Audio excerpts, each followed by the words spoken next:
Hai, Assalamualaikum, selamat siang Ibu Nuning. Terima kasih ya sudah bergabung. Standby dulu ya, menantikan teman-teman yang lain.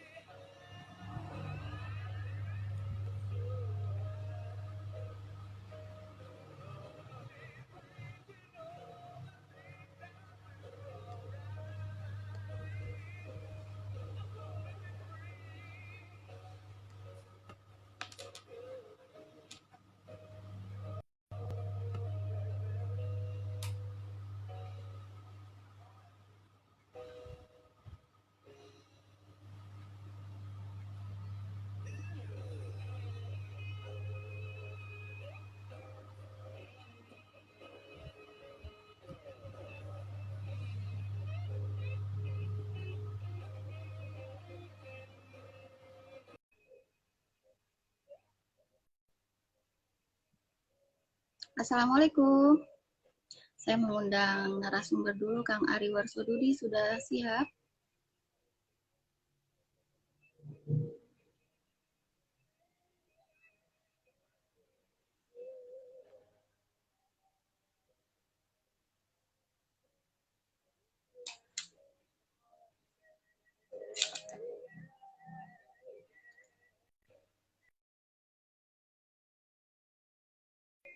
Ya, terima kasih Bu Nuning.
Sambil menunggu Kang Ari, selamat siang Bu Iin. Apa kabar? Semoga sehat walafiat ya. Bu Nuning, Bu Iin, terima kasih sudah bergabung. Saya sedang invite Kang Ari Warsodudi.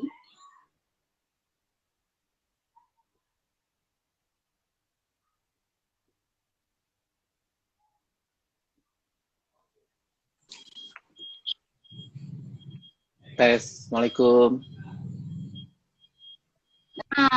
Alhamdulillah. Waalaikumsalam warahmatullahi. Ini noise motor lewat kedengeran ya?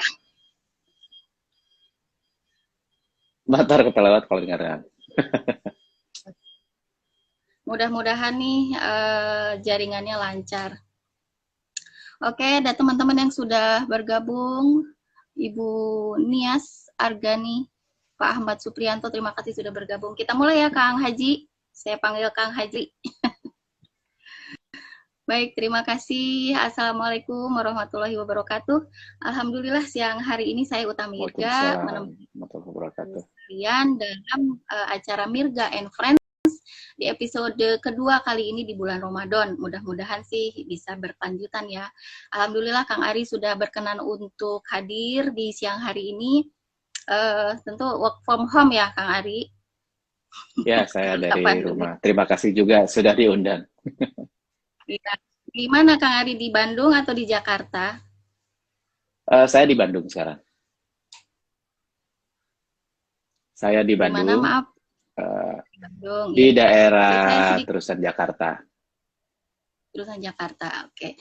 Kang Ari ini seorang motivator, juga pengusaha, jadi insya Allah bisa berbagi mengenai apa yang sudah dikuasai oleh Kang Ari ya, ilmu-ilmu yang sudah dikuasai. Saya berikan gambaran sedikit, tema kali ini mengenai, apa nih Kang Ari kemarin? Temanya yang akan kita bahas adalah menyikapi pandemi tak harus berdiam diri. Kayaknya ada pengalaman Kang Ari nih, bagaimana cara menyikapi pandemi. Saya kasih gambar sedikit mengenai kurikulum vitae Kang Ari, tipis-tipis aja ya Kang Ari, kurikulum vitae-nya, Ya, karena mangga, silakan. ya, tahun di bidang telekomunikasi, kemudian juga seorang dosen, lalu pernah bekerja sama dengan beberapa perusahaan dalam dan luar negeri, Singapura, Madrid, apalagi itu Kang Ari, di Finland ya. Wah, sudah Finland, ya. ya Betul. sudah mumpuni ya. Gitu. Iya baik. Sekarang kita lanjut ke kita gimana ngobrol atau Kang Ari mau cerita aja bagaimana Kang Ari selama pandemi ini kita udah mau setahun ya pandemi. Ya, Bagaimana Kang Ari betul. menyikapi? Silakan Kang Ari cerita aja. Ya, baik. Terima kasih kepada Teh Umi, Teh Mirga mungkin ya di sini. Terima kasih juga kepada bapak-bapak dan ibu yang sudah berkenan hadir di sini. Kemarin mungkin sekitar berapa ya, 2 minggu yang lalu ya, saya dapat ngobrol-ngobrol dengan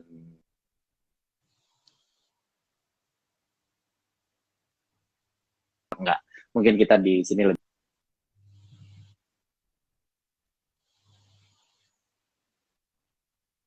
ini sebenarnya tidak ada yang siap satupun gitu ya. Bahkan pemerintah dimanapun tidak siap. Jadi ini benar-benar bisa dikatakan force major gitu ya. Dan beberapa perusahaan juga mungkin yang besar, yang kecil itu bertumbangan gitu. Dan semua pemerintah dunia pun ya udah tau lah, mereka pasti pada bingung semua gitu ya. Nah termasuk juga beberapa perusahaan saya melambat juga gitu ya. Jadi sebelum pandemi memang kebetulan saya bergerak, biasanya saya juga suka mengajar atau menjadi motivator di beberapa BUMN. Itu pun berhenti gitu ya, karena pandemi semuanya udah online. Kemudian juga saya menyewakan tower untuk telekomunikasi. Kalau itu ya alhamdulillah masih berjalan, tapi tidak seperti biasanya lah, karena kalau untuk pembangunan dan sebagainya agak melambat gitu. Yang ketiga, saya juga kena ini juga, karena saya punya travel beserta istri saya. Itu yang pertama kali kena dampaknya, dan mungkin ke depan juga yang terakhir mungkinnya yang akan pulih. Jadi pada saat itu travel umroh saya berhenti. Untungnya, masih ada untungnya ya, semua kan harus diambil hikmah. Jadi terakhir saya mengirim jamaah itu di sekitar tanggal 15 Februari. Jadi jamaah saya sudah pulang dan saya akan baru memberangkatkan itu bulan Maret. Tiba-tiba di tanggal 25 Februari ya, kita tiba-tiba diberhentikan semua. Dan bahkan ada cerita dari teman saya bahwa dia sudah mengirim jemaahnya, sudah masuk di Jeddah, sudah antri di imigrasi, sudah siap-siap ke imigrasi. Tiba-tiba di lockdown semua, ya mereka disuruh ke pesawat lagi dan pulang. Dan ada beberapa juga yang di Abu Dhabi baru transit dan semuanya disuruh pulang dan sebagainya gitu ya. Jadi tadinya kita berpikir bahwa sebenarnya mungkin kita semua ya berpikir bahwa COVID ini tidak akan berlanjut, paling ya cuma seminggu, 2 minggu atau 1 bulan. Ternyata kita udah hampir setahun ya, setahun lebih gitu ya. Nah, 1 bulan. Ya, karena travel umroh saya tutup, betul, karena travel umroh saya tutup, kemudian travel lokal pun bisa dibilang juga melambat. Nah, pada saat itu saya masih bolak-balik ke Jakarta untuk mengurus beberapa inilah ya. Kemudian dilalahnya bahwa mungkin pengalaman yang mungkin sudah pernah umroh atau haji, bahwa kita kan di sana tawaf ya. Kita selalu berputar mengelilingi Ka'bah, dan di situ sebenarnya intinya bahwa kita tidak boleh berhenti, tetapi harus bergerak gitu. Apapun yang terjadi gitu. Karena kalau kita tawaf, kalau dalam zaman normal, kalau kita tawaf tuh, kalau kita menerabas langsung ke tengah, kita akan pasti kena damprat orang. Tapi kalau kita berhenti, pasti kita kedorong orang. Bahkan kalau kita berbalik arah, itu lebih bahaya lagi, gitu kan. Jadi dari situ saya berpikir bahwa sebenarnya tugas manusia ya bergerak, gitu. Apapun yang terjadi ya kita harus bergerak. Bahkan guru saya, dia orang Cirebon, dia punya, dia kiai lah ya. Dia punya, pesantren. dan punya 1.000 anak. Dan dia itu ikhtiarnya sangat mudah buat dia gitu. Karena dia disuruh cuma bergerak. Jadi tiap hari dia itu selalu keluar rumah. Mau sejam, mau 2 jam, dia keliling, mau keliling kampung, mau ke kota, mau silaturahmi sama orang, dan sebagainya. Setelah itu dia pulang, kemudian dia mengajar. Saya tanya, dari mana Anda dapat gitu kan untuk menghidupi 1.000 orang itu gitu kan? Sebagai seorang pengusaha kan, mungkin kita selalu berpikir bahwa kita tiap bulan itu pasti bayar gaji. Ya. Dia cuma bilang bahwa, ya saya kan lagi tawaf, Kang Ari. Saya bergerak, insya Allah Allah akan memenuhi kebutuhannya. Dan ternyata yang saya tahu sampai sekarang masa pandemi pun, itu tidak ada satupun santrinya yang kurus, gitu. Tidak ada yang kelaparan sampai tidak bisa makan. Dan selalu ada yang datang. Itu sangat amazing gitu. Dan mungkin kalau saya sendiri belum bisa ya mempunyai keyakinan seperti itu, sehebat itu gitu. Nah, mungkin setelah itu karena travel umroh saya tutup, kemudian travel juga tutup gitu ya, semuanya melambat. Kemudian saya pada saat itu, ini ceritanya agak ini juga ya, bahwa segala sesuatu memang sudah diatur. Jadi pada saat itu anak saya minta drone gitu untuk tugas proyek sekolahnya gitu kan. Karena daripada beli baru, saya beli second aja gitu kan. Pada saat itu mungkin awal-awal COVID kita masih punya tabungan lah ya semuanya gitu ya. Yeah. Nah, kemudian saya cari di Facebook, ternyata ada orang yang menjual, dan kemudian kita janjian di kantor saya di Jakarta dulu, itu di daerah sekitar Duta Mas lah, gitu, Duta Mas Fatmawati. Begitu datang itu di ruko itu, kantor saya yang lantai 2 itu adalah memang untuk umroh, lantai 3, 4 untuk tower. Nah di lantai 2 itu saya ketemu dengan orang tersebut, kita ngobrol-ngobrol tentang drone dan akhirnya sepakat. Nah pada saat itu dia melihat, oh Akang tuh ini ya katanya travel umroh. Oh iya, saya bilang gitu. Oh saya juga punya lisensi umroh katanya gitu. Kalau bisa nggak kalau misalnya kita gabungkan saja dan sebagainya. Padahal itu orang baru dan saya tidak tahu siapa dia gitu kan. Kemudian setelah itu kita bertransaksi dan sebagainya. Dan pada saat itu saya masih terngiang-ngiang, oh ini dia ada punya travel, punya apa dan sebagainya. Akhirnya pada saat itu saya membereskan segala sesuatu di kantor dan sudah mulai menurun aktivitas di kantor sendiri gitu. Tapi ya itu, bahwa saya tetap bergerak aja, mau jalan-jalan, mau kemana dan sebagainya. Saya tidak mau diam di rumah gitu ya. Kemudian saya coba juga bersilaturahmi dengan dia dan sebagainya. Ternyata dia kemudian mengundang saya ke rumahnya di daerah Jalan Rumah Sakit Siaga. Ya, jadi intinya kondisi pada saat itu mungkin baru sekitar 2 atau 3 bulan setelah COVID, di mana travel umroh, akhirnya saya memutuskan untuk closing. Tidak mungkin diteruskan karena beberapa peraturan selalu berubah-ubah dari Arab Saudi. Kemudian dari tower sendiri pun kita sudah tidak bisa membangun baru. Jadi artinya semua di WFH-kan. Jadi pada saat itu konsultan juga ya lagi masa pandemi boro-boro diundang kan gitu ya. Paling mereka ya semuanya WFH dan sebagainya. Di situ kemudian karena harus tawaf itu ya saya keliling-keliling aja lah, silaturahmi ke sini ke situ, dan salah satunya adalah ke yang tadi saya beli drone itu, namanya Mas Adi. Begitu saya ke rumahnya, itu belum puasa kayak sekarang. Gitu. Saya ke rumahnya di daerah Siaga, itu tadinya cuma main aja silaturahmi, saya tidak berpikir apa dan sebagainya. Pada saat di sana 2 kali mungkin saya ke sana. Nah pas terakhir itu dia ngobrol nih, Mas mau cobain mie godok nggak? Katanya mie rebus katanya gitu. Tapi adanya cuma dari Indomie. Saya bilang ya boleh deh, itu kan lagi siang ya, lagi setelah zuhur gitu. Nah pada saat itu tiba-tiba dia menghidangkan Indomie itu, Indomie loh ya, Indomie. Tapi bumbunya dia bilang, Mas cobain dulu, ini bumbunya bumbu resep saya, katanya gitu. Makanlah saya. Dan saya kebetulan penyuka bakmi godok gitu ya. Saya sering ke Jogja, saya bolak-balik, ada kakak saya juga di sana, dan saya sangat senang dengan suasana Jogja gitu.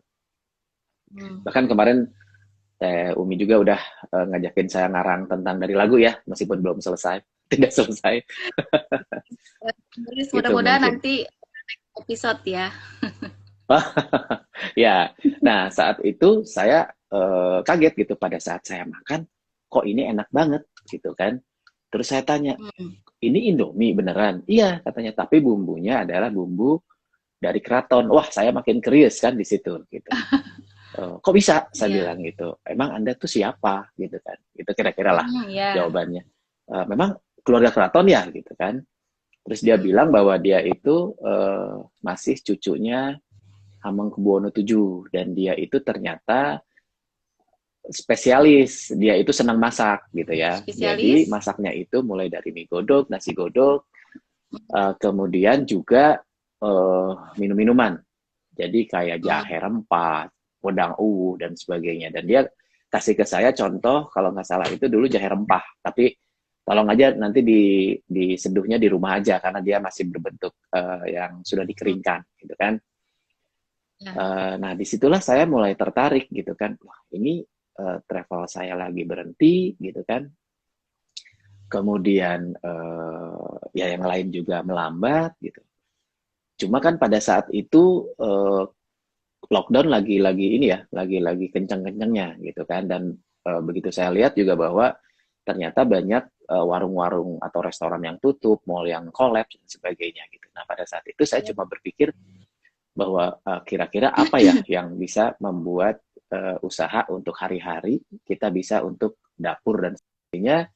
Kan kita tidak mungkin terus-terusan mantap ya atau manset ya, tahu kan mantap, makan tabungan, Ya. kalau mancet ya makan aset gitu, dijual asetnya. Nah, kita kan harus selalu survive gitu, gimana nih caranya gitu, Aha. karena sebenarnya kita punya keyakinan bahwa rezeki itu kan dijemput bukan dicari gitu ya, bahwa Allah Betul, itu betul. sudah menakar kan berapa yang memang diitukan. Nah, berapa selang bulan kemudian lockdown udah mulai apa namanya, lockdown udah mulai mereda dan mall sudah mulai boleh dioperasikan kembali dan sebagainya. Di situ saya intens Hmm. berpikir untuk wah gimana kalau misalnya saya buka sesuatu yang memang pasti dibutuhkan oleh semua orang, mau covid mau enggak orang tetap aja makan gitu.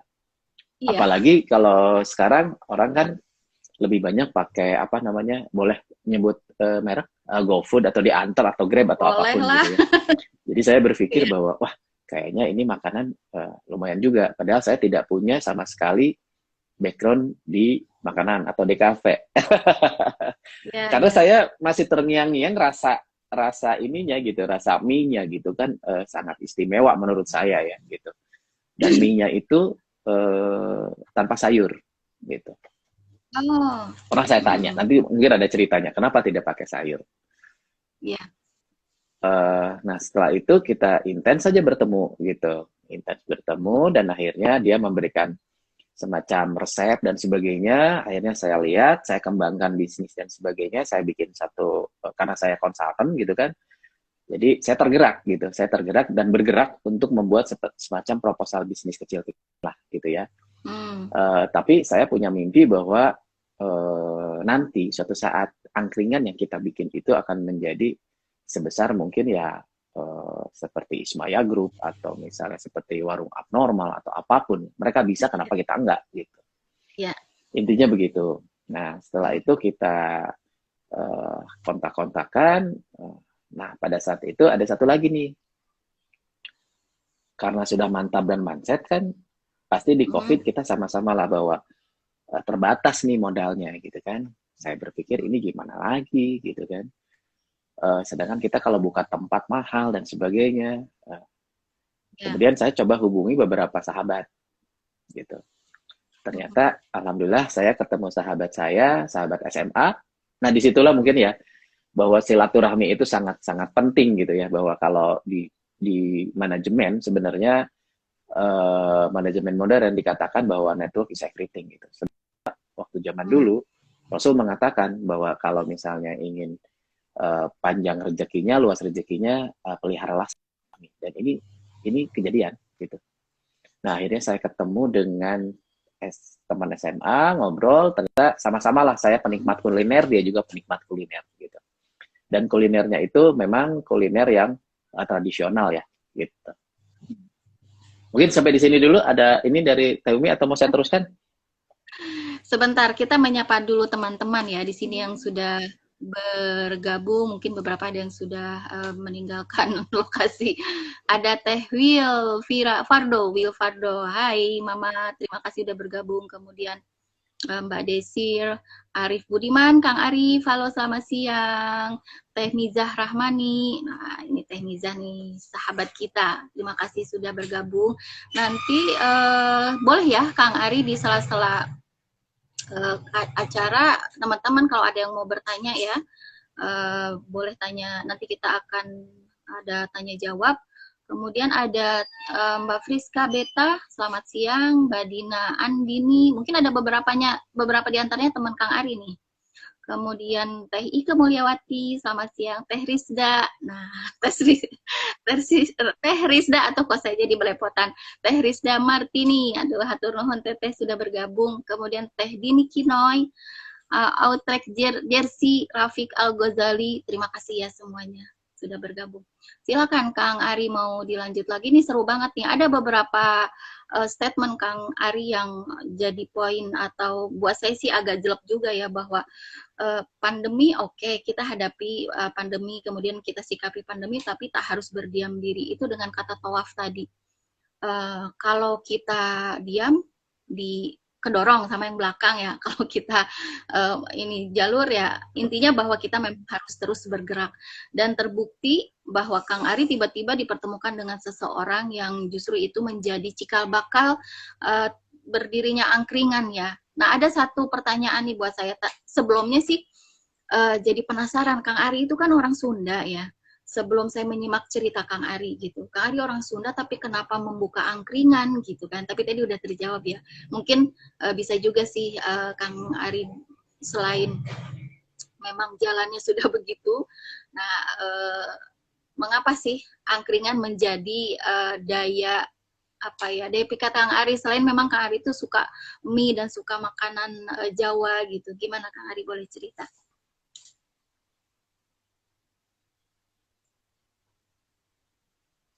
Bisa diulang Teh, Fris, karena agak terputus-putus, bisa diulang pertanyaannya?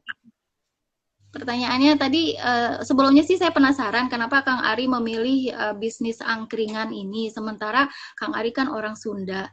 Dari beberapa keterangan tadi Kang Ari sudah terjawab sih sebetulnya, bahwa Kang Ari memang penyuka mie, kemudian suka kota Jogja, itu sedikit sudah terjawab. Tapi mungkin ada beberapa hal yang, udah aku yakin nih membuka bisnis ini. Apa yang membuat Kang Ari menjadi yakin banget bahwa bisnis ini oke gitu? Oke, jadi mungkin perlu diluruskan juga bahwa sebenarnya kalau dilihat dari nama itu kan ada Warso Judi gitu ya. Jadi sebenarnya kalau ancestor saya sebenarnya memang sebenarnya dari Jawa gitu. Cuma selama ini keluarga kita taunya karena ibu dari Garut, bapak dari Garut, kita merasa sebagai orang Sunda. Padahal sebenarnya kalau kakek dari bapak itu sebenarnya dari Kudus gitu ya. Jadi mungkin gitu. itu ya yang membuat bahwa akhirnya kita senang ada masakan Jawa. Dan selain itu juga kakak saya menikah dengan orang Jogja gitu. Dan kita sering ke sana. Kakak ipar juga menikah dengan orang Jogja gitu. Jadi terus terang saya jadi sering ke Jogja. Dan kebetulan pada saat saya di Project Tower pun saya punya membangun sekitar 60 kilo fiber optik di Jogja juga gitu. Jadi akhirnya saya terbiasa dengan masakan-masakan Jogja seperti gudeg, kemudian gudeg Sagan, gudeg Yujum, kemudian mie pele dan sebagainya. Dan kebetulan di Bandung ada favorit saya dengan istri saya itu di bakmi yang di daerah Taman Pramuka itulah gitu. Cuma kalau itu kan pakai sayur dan sebagainya. Jadi pada saat saya mencoba dari si Mas Adi ini, dari cucunya HB7 gitu, wah ini istimewa nih, beda dengan yang lain. Terus kemudian saya tanya, kenapa saya yakin jadi akhirnya membuka angkringan? Karena saya tanya, kenapa ini tidak pakai sayur? Saya bilang gitu, di mana-mana pakai sayur loh, saya bilang gitu. Terus dia bilang bahwa ternyata gitu, menurut dia ya, bukan menurut saya nih, nanti mangga silahkan dikoreksi untuk yang lain yang mungkin lebih tahu sejarah mie gitu. Jadi yang pertama itu dari mie-nya itu sendiri, bahwa itu memang katanya resep keraton tidak pakai bumbu. Tapi kalau sudah keluar keraton, itu pakai bumbu. Ada yang ke Gunung Kidul, ada yang ke daerah Sleman. Bahkan kalau misalnya sampai ke Gunung Kidul, itu gerobaknya itu ayam yang digantungkan. Itu makin banyak sayuran, caranya begitu. Terus saya bilang, kalau di Sunda, kalau di Bandung, itu senangnya sayur. Dia dia itu pakai pakem. Dan setiap resep yang sudah diberikan oleh eyangnya itu tidak boleh dirubah. Nah, disitulah saya mulai tertarik. Berarti ini kan ada namanya kearifan, bukan Arif Budiman ya, kearifan lokal ya, bahwa oh ini ada sesuatu yang membuat saya tertarik karena dia memegang pakem gitu.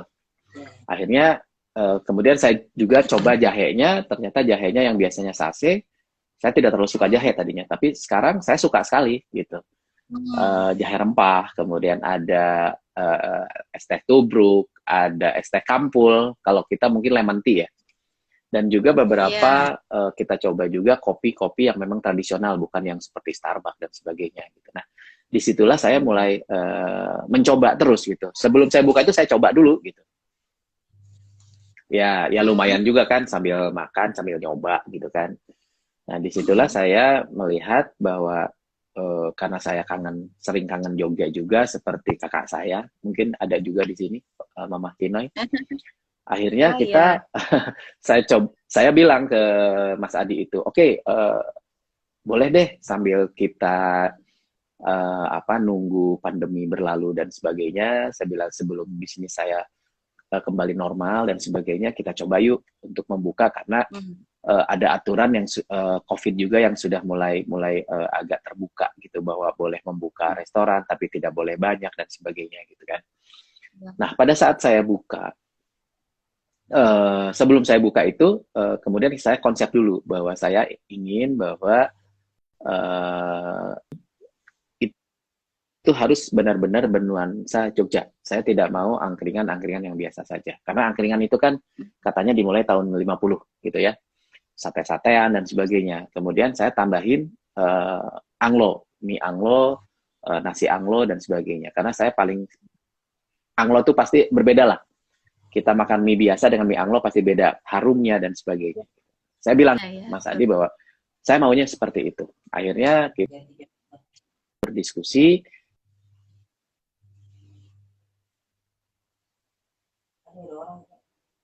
Dalam kondisi tidak terlalu ini gitu, terbatas, akhirnya saya harus mencari partner, dan kebetulan ketemu dengan teman saya SMA. Saya cerita ke dia dan dia akhirnya cerita ke suaminya gitu. Kebetulan sahabat saya Bu Yovita itu teman akrab lah gitu. Akhirnya ketemu dan sesama penggemar kuliner. Saya ingat kita ketemu itu di kafe apa yang daerah Lingkar Selatan. Kita ngobrol di situ, akhirnya ngobrol-ngobrol tertarik gitu, dan suaminya bilang, oh saya punya tempat nih katanya gitu, rumah di Cijagra, kalau memang oke, kita lihat, kita buka aja di situ gitu. Akhirnya hari itu juga kita datang ke sana, kita lihat tempatnya, ya alhamdulillah akhirnya terjadi. Jadi intinya yang saya garis bawahi bahwa kalau kita memang punya sesuatu hal, kita bikin dulu konsep dengan baik, kita kemas dulu bisnisnya, kita tahu bakal kemana, setelah itu baru kita usaha tawaf lagi untuk mencari siapa yang mau bergabung dengan kita. Jadi sebenarnya bisnis itu tidak usah selalu harus, biasa kan kita gini, modal, duit, modal, duit, kan selalu begitu ya. Apalagi masa pandemi ini. Nah, ternyata tidak gitu. Dan ini sudah beberapa kali saya buktikan gitu, bahwa sebenarnya modal kita adalah modal network, modal konsep, bisa seolah-olah menjual ke orang lain yang memang siap untuk memodali kita. Kalau kitanya serius dan sebagainya, seharusnya ya orang juga mau gitu. Mungkin itu aja dulu. Sampai situ aja dulu. Ada pertanyaan atau mungkin saya Umi mau komentar. Iya, berapa lama Kang Ari dari mulai konsep kemudian jadi opening tuh berapa lama kira-kira?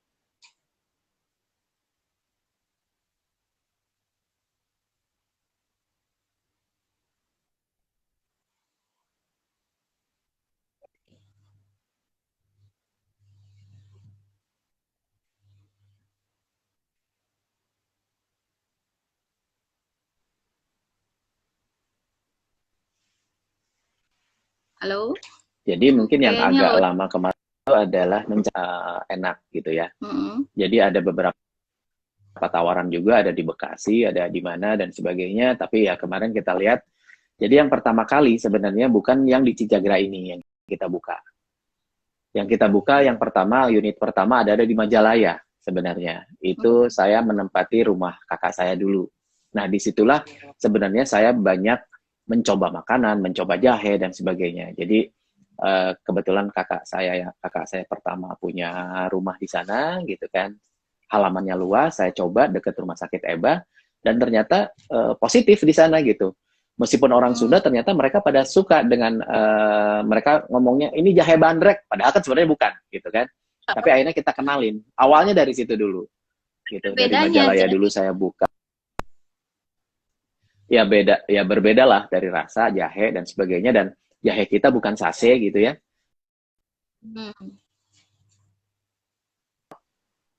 Dari Gunung Kidul, dari Jawa. Oh, Jadi bukan yang spesial. sase gitu. Ya. Spesial Itu gitu. dijual. Bahkan kenapa? Selain disediakan di angkringan, itu misalnya ada yang berminat bisa dijual melalui paket misalnya bisa jahe Untuk atau sementara untuk jahe ini kita sudah kerjasama dengan masih dengan GoFood ya.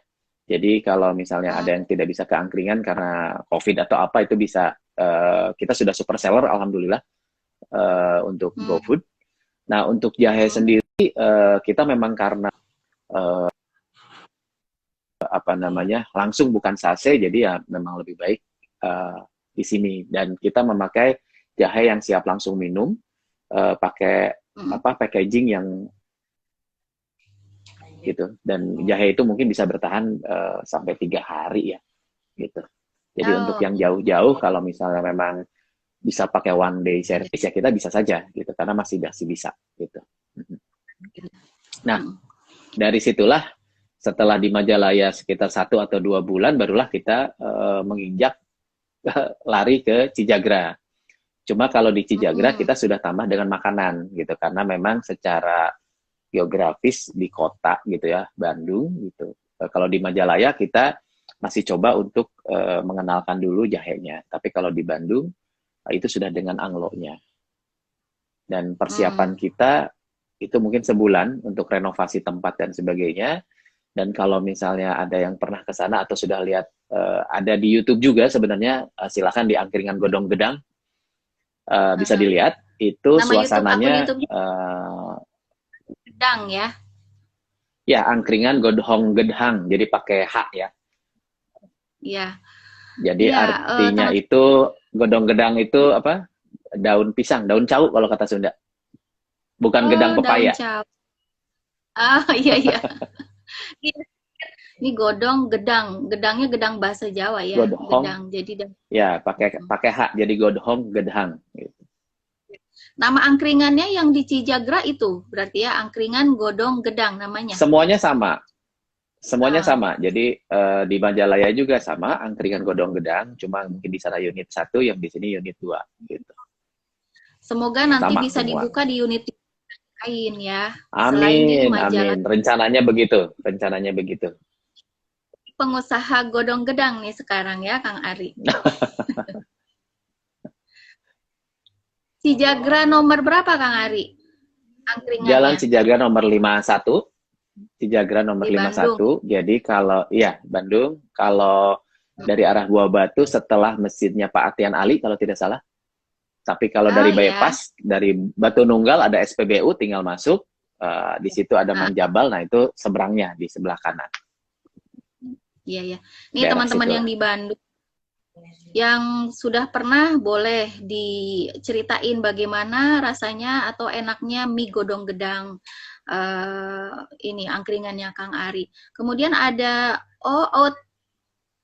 Outrek apa namanya Outrek Jersey. Ini ternyata Kang Bencut Kang Ari. Kang Bencut hadir nih katanya. Nah Kang Bencut nanti bisa bisa collab juga barangkali dengan Kang Ari atau bisa silaturahmi di angkringannya Kang Ari. Silakan teman-teman kalau ada yang mau bertanya sambil menunggu teman-teman yang mau bertanya, Kang Ari ngomong-ngomong tentang koki nih. Nah, kokinya siapa? Ya. Oke, ini kokinya juga sebenarnya karena Mas Adi juga dengan saya ada akhirnya gitu kolaborasi. Dia itu travel lokal, kalau saya kan umroh. Jadi kokinya itu sebenarnya kepalanya itu Mas Adi langsung gitu kan. Kemudian dia membina atau mengajarkan staff-staff travelnya untuk menjadi koki di situ. Salah satunya ada yang memang supir bis tadinya awalnya, kemudian dia bisa dibina menjadi chef gitu dan sudah mirip gitu ya rasanya gitu. Jadi ya di situ tadi bahwa dengan tawaf itu kita selalu bergerak, yang tadinya supir bus karena dia berhenti ya dia akhirnya dia kan mendapatkan pendapatan juga gitu. Jadi kita tidak selalu harus kalau udah sampai kita mentok gitu kan. Iya. Dia itu tadinya helper di travel. Dia kemudian diajarkan untuk menumbuk jahe, meramu jahe. Nah, sedangkan satunya itu yang di administrasi dan sebagainya itu tadinya dia tour leader. Tapi karena dia mungkin tour leader, dia sudah biasa menghadapi tamu dan sebagainya gitu. Dan saya juga ya di angkringan ini ya bisa dibilang saya tadinya konsultan, saya tadinya tower, kemudian tiba-tiba jadi tukang mie godok gitu. Barengan lah dengan jadi ada 3 lah yang bergabung di sini. Harus dicoba teman-teman yang di Bandung atau teman-teman yang di Jakarta juga mungkin akan bermain ke Bandung. Kalau kawasan kalau berwisata kan boleh ya Kang Arya, kalau mudik ya nggak boleh ya. Monggo, mudik yang nggak boleh, kalau ke wisata boleh. Silakan. Jalan Cijagra nomor 51. Sementara ini belum ada pertanyaan. Kayaknya Kang Bencut silakan mau bertanya. Atau teteh yang lain? Belum ada. Sukses terus, kata Teh Desir. Amin. Iya. Kemudian berapa karyawan Kang Ari yang karyawannya untuk di angkringan Cijagra, kalau untuk di Majalaya sendiri kita punya 3 orang karena 2 orang karena dia cuma jahe aja. Kalau di angkringan Godong Gedang yang di Cijagra itu 3 sebenarnya. Di luar Mas Adi sendiri dan saya beserta ada Pak Andi ya yang memang gabung dengan saya. Intinya yang satu adalah chef, yang satu untuk jahe, yang satu untuk menerima pesanan dan sebagainya. Dan karena dulu saya konsultan, ya untuk menu dan sebagainya juga kita sudah pakai cloud gitu. Jadi setiap pesanan kita langsung masuk ke gadget gitu supaya untuk memudahkan pesanan dan sebagainya. Ini mah bukan angkringan biasa-biasa ya.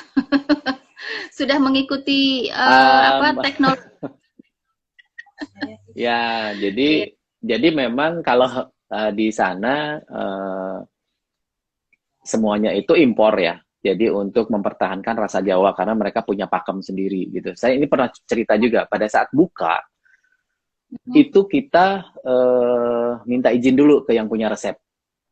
Masih keluarganya Keraton HB7 gitu kan. Kemudian di sana berikan 3 tanggal gitu. Dan saya pada saat itu bukan masalah tanggal baik atau tanggal tidak, tapi kami lebih menghormati bahwa ini resep punya beliau gitu dan kita mau berusaha dengan memakai resep beliau gitu kan. Akhirnya dipilihlah tanggal menurut saya tanggal cantik 21/02/21. Jadi 21 Februari itu saya buka angkringan. Ya. Gitu. 2021. 2021. Jadi 21/02/21. Gitu. Nah, jadi intinya di pandemi ini ya insya Allah lah semua juga kita tawaf aja, mudah-mudahan selalu ada jalan, meskipun mungkin tidak seperti dalam kondisi normal gitu, tapi ya mudah-mudahan semuanya akan selalu diberi kelimpahan rezeki lah oleh Allah. Nah, salah satunya yang saya suka dari suasana, bukan karena saya owner ya, tapi kan karena saya punya impian, konsep, jadi saya masukkan di angkringan tersebut. Jadi untuk tembok dan sebagainya itu kita lukis mural, dan itu kita datangkan langsung dari Jawa pelukisnya. Wah. Gitu. Jadi mudah-mudahan kalau di sana asli orang Jawa, Jadi kalau dilihat di dindingnya ada keraton, ada Tugu Jogja, ada gambar Pasar Kembang, ada Malioboro dan sebagainya, dan itu bisa dijadikan untuk latar belakang IG lah kalau misalnya mau foto-foto, mau selfie atau apa, keluarga begitu. Ada spot fotonya kita siapkan. Oh gitu, wah itu yang paling penting ya, selain makanan yang enak buat foto-foto juga ya. Ini ada pertanyaan Ya. dari Kang Beni. Bagaimana, sorry saya bacain lagi ya.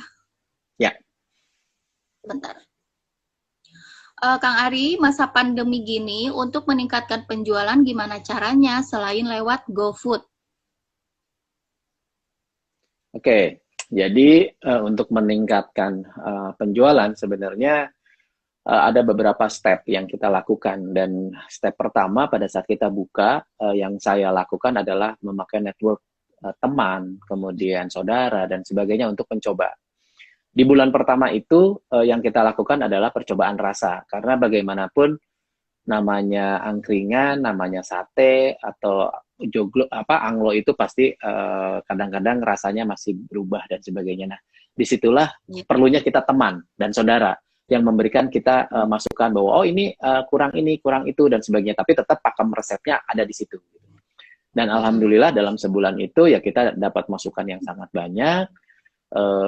Dan kita sudah mulai stabil gitu rasa ininya semuanya. Dan bedanya dengan angkringan yang lain, kalau angkringan biasa kan hanya sate, kalau kita sate itu hanya topping aja, tapi kita lebih ke anglonya dan jahenya yang kita memang perkuat gitu. Nah, dari situlah untuk melakukan penjualan itu saudara dulu lah, saudara, teman dan sebagainya. Nah, kalau mereka puas, itu kan sebenarnya yang paling efektif marketing adalah dari mulut ke mulut sebenarnya. Nah, betul. Apalagi sekarang kita ditambah dengan media sosial, dengan misalnya YouTube, dengan Instagram dan sebagainya, gitu kan.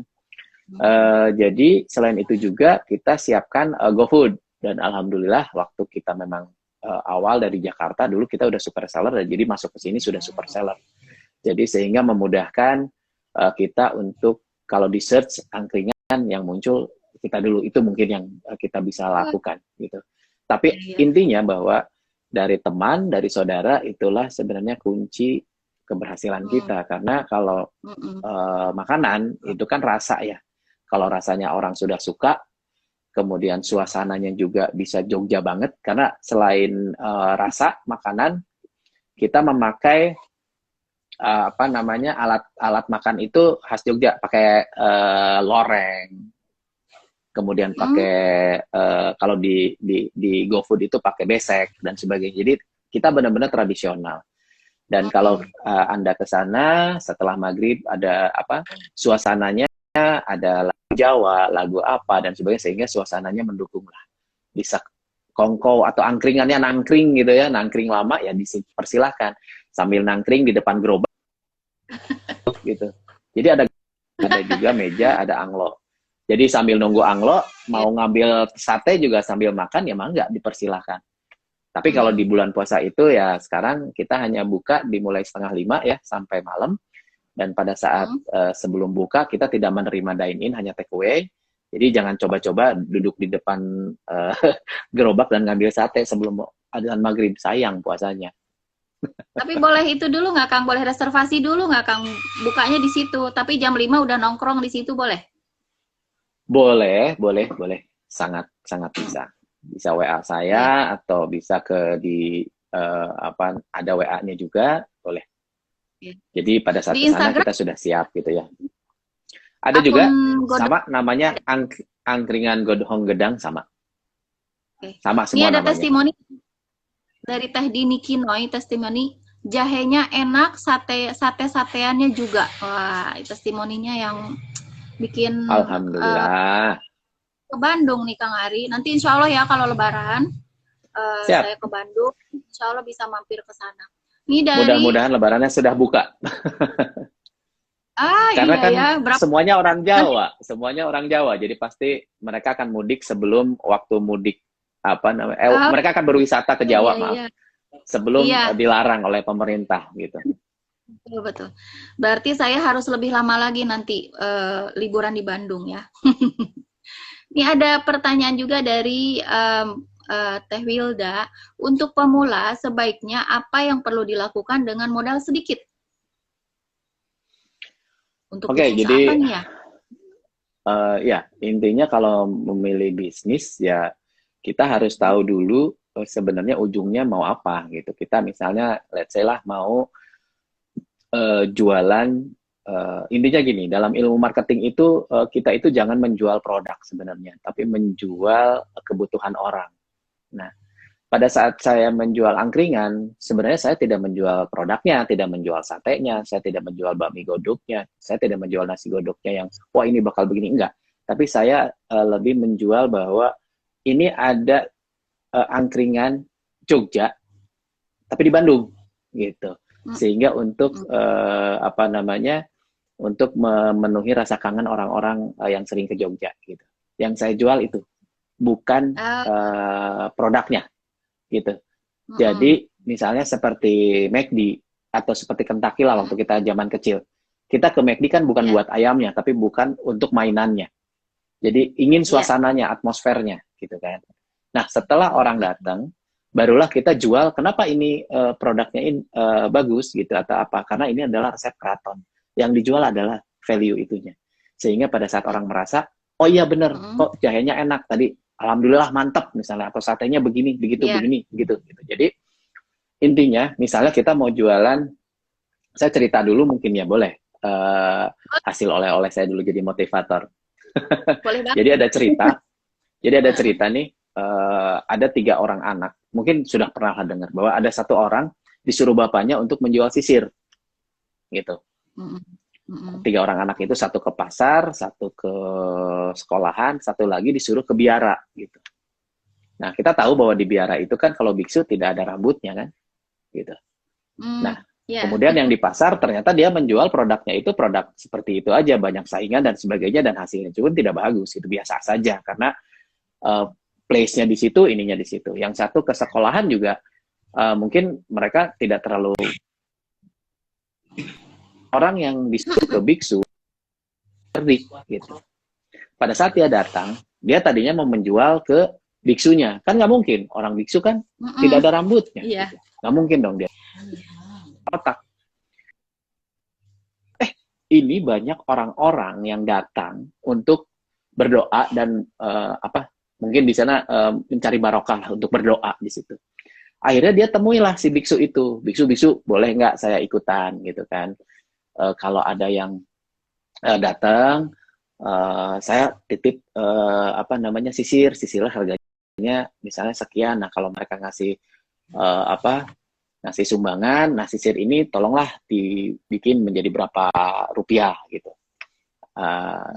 Akhirnya dia ikut dengan apa dengan biksu itu, dan biksu itu, oh ya sudah, kalau begitu ini adalah sisir yang diberkati, seolah-olah seperti itu gitu ya.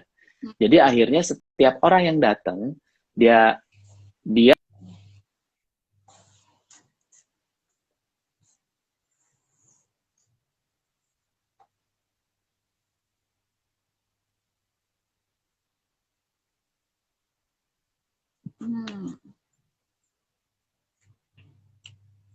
Nafis.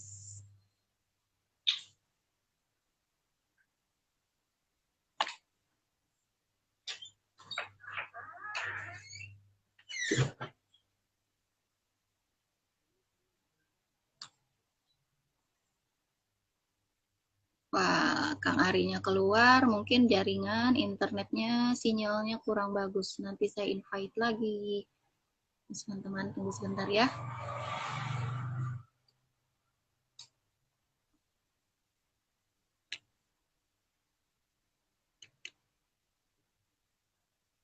Sambil menunggu, silakan boleh disiapkan lagi pertanyaan untuk Kang Ari. Terima kasih Teh Friska Beta, Teh Yulia Hasana, kemudian Nur Rahman, Kang Nur Rahman, Bu Devista, terima kasih sudah bergabung. Teman-teman semuanya, mudah-mudahan dapat ilmu dari Kang Ari.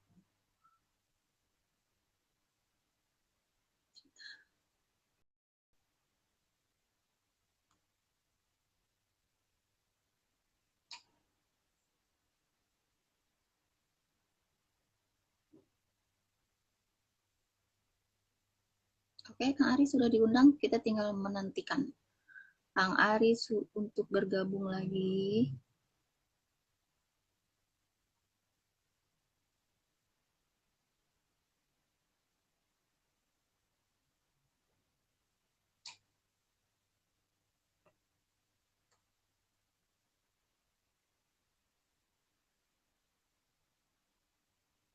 Mohon sabar menanti ya, teman-teman.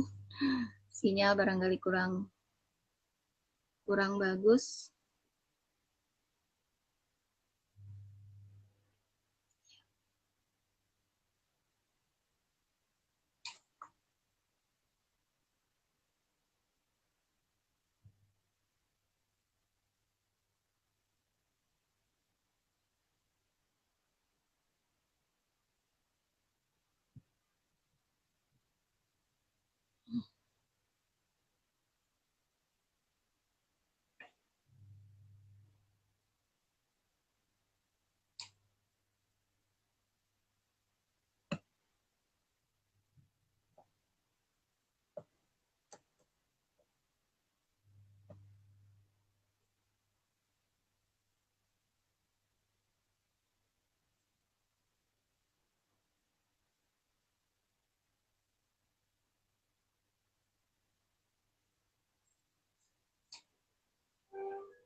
Ada yang request, nanti oke, saya accept nih. Kang Ari tidak dapat bergabung, kenapa ya?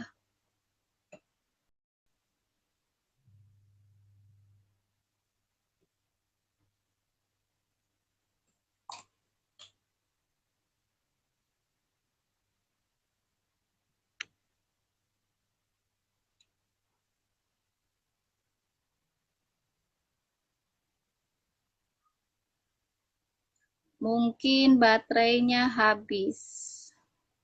Saya coba invite lagi. Oke, Teh Santi. Saya coba invite lagi Kang Ari ya.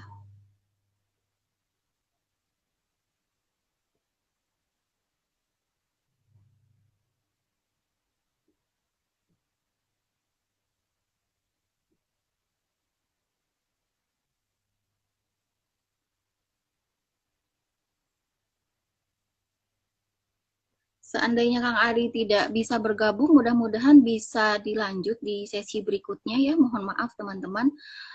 Nantikan sekarang beberapa saat lagi, seandainya tidak bisa, dengan sangat menyesal saya harus mengakhiri obrolan kita kali ini bersama Kang Ari. Jadi alhamdulillah banyak banget poin-poin yang bisa kita pelajari mengenai bahwa pandemi ini kita tidak harus berdiam diri, kita harus bergerak terus sehingga kita dipertemukan dengan orang-orang yang justru bisa membuat kita terus bergerak. Oke, Kang Ari, sebentar.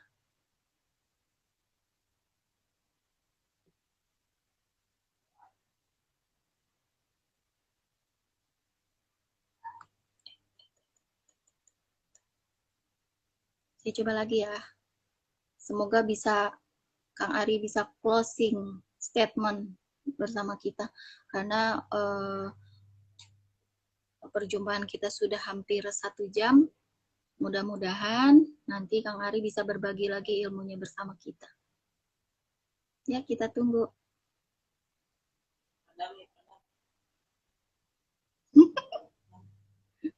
Kemana atuh Kang Ari? Kenapa nih? Tadi terputus. Internet kali ya, apa sinyal? Oke, baik. Kang Ari, mudah-mudahan. Tadi Teh Umi yang nggak ada kan, kalau misalnya ini. Oh, iya. Ya mudah-mudahan karena pertemuan kita sudah 1 jam nih Kang Ari. Jadi mudah-mudahan nanti sebentar. Mudah-mudahan nanti di lain kesempatan kita bisa ngobrol lagi ya. Kedengeran? Oke. Kedengeran suara? Mohon maaf tadi kedengeran. Tadi terputus, Teh Uminya nggak ada. Saya nggak tahu apakah di sana ada atau tidak. Kalau di sini Kang Ari yang keluar. Oh gitu. Iya. Terima kasih atas kebersamaannya dengan kita. Mohon maaf ini karena sudah mau 1 jam. Mudah-mudahan di lain kesempatan kita bisa bersua kembali. Terima kasih juga ilmu-ilmu manajemennya, ilmu semuanya deh. Pasti ada banyak hikmahnya untuk kita yang akan memulai bisnis yang sebetulnya tidak mengenai modal itu tidak menjadi hal yang utama. Kita harus seringkali silaturahmi, justru dari situ jalannya, dari pengalamannya Kang Ari ya. Terima kasih banyak ya Kang Ari. Juga teman-teman yang sudah bergabung, tadi terima kasih. Siapa yang masih bertahan saat ini? Sampai Ibu Irma Rahmawati, Teh Irma baru bergabung. Hai, tapi mohon maaf kita sudah mau di penghujung acara. Nanti barangkali Teh Irma bisa bisa berbagi ilmu juga dengan kita. Oke Kang Ari, terima kasih banyak ya. Mohon maaf. Baik, terima kasih. Mari sama-sama selalu tawaf karena rezeki itu insya Allah bahwa rezeki itu sudah ditentukan. Kita tinggal menyebutnya insya Allah. Bismillah. Oke, baik. Terima kasih banyak. Teman-teman juga terima kasih. Mohon maaf apabila ada salah ucap kata. Semuanya mudah-mudahan di acara Mirga and Friends episode berikutnya saya bisa berjumpa kembali dengan narasumber yang tak kalah oke. Oke, sampai jumpa ya teman-teman. Kang Ari, Assalamualaikum. Waalaikumsalam.